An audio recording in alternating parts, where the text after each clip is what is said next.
Assalamualaikum, salam sejahtera, salam keluarga Malaysia. Bertemu kembali dalam Semasa 4.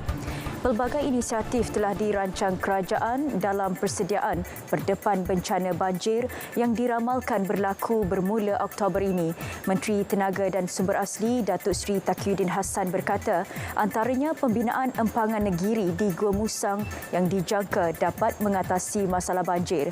Selain itu, kerajaan juga telah mengarahkan agensi bencana, terutama agensi pengurusan bencana negara NADMA, supaya mewartakan lokasi yang dijadikan pusat pemindahan sementara PPS bagi menghadapi sebarang kemungkinan.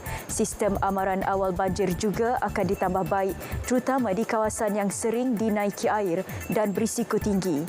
Beliau bercakap kepada pemberita pada program Karnival Jualan Murah Kota Baru prihatin. Datuk Seri Taqiyuddin yang juga ahli Parlimen Kota Baru berkata, 1,000 penduduk kategori B40 di Parlimen itu menerima kupon bagi mereka membolehkan membeli barangan keperluan dengan harga lebih murah dalam program berkenaan.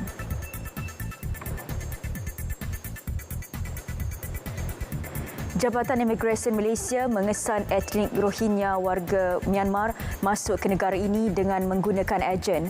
Ejen tersebut turut menguruskan kad Suruhanjaya Tinggi Pertubuhan Bangsa Bersatu bagi pelarian UNHCR buat mereka. Setiap pendatang dilaporkan membayar RM5 hingga RM7,000 seorang.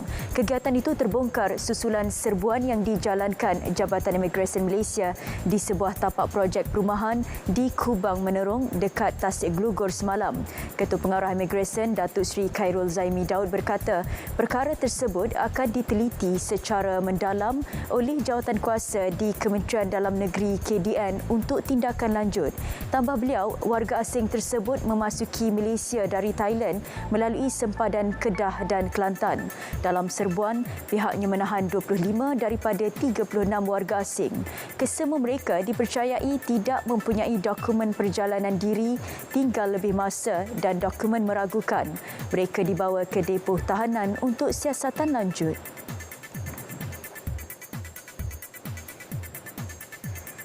Kebimbangan yang kian meningkat tentang inflasi dan kos sara hidup yang lebih tinggi mendorong orang ramai untuk mengamalkan kehidupan yang lebih berjimat cermat. Sebaliknya, banyak pula industri boleh terjejas di kuasa beli pengguna yang semakin lemah.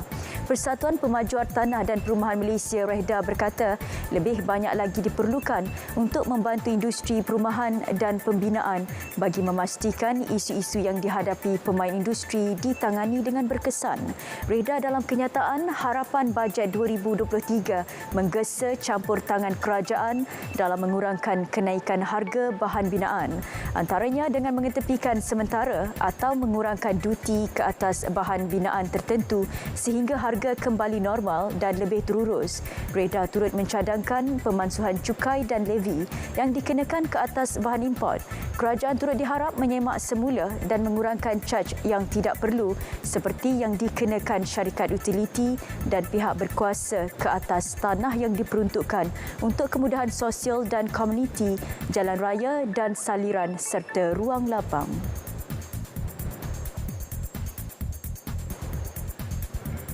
Kejadian rempuh pam minyak. Pasukan bomba bertindak segera membersihkan minyak bagi mengelak kejadian tidak diingini. Jabatan Bomba dan Penyelamat Cawangan Kuala Lumpur dalam satu kenyataan memaklumkan menerima panggilan kecemasan pada 12.13 malam tadi. Pasukan operasi dari Balai Bomba dan Penyelamat Taman Tun dikejarkan ke lokasi kejadian di stesen Petronas Lebuhraya Damansara Puchong. Hasil siasatan, kemalangan melibatkan sebuah kereta jenis Mercedes telah merempuh salah satu pam minyak di stesen berkenaan. Operasi pembersihan tamat pada 12.49 malam dan tiada sebarang kecederaan dilaporkan.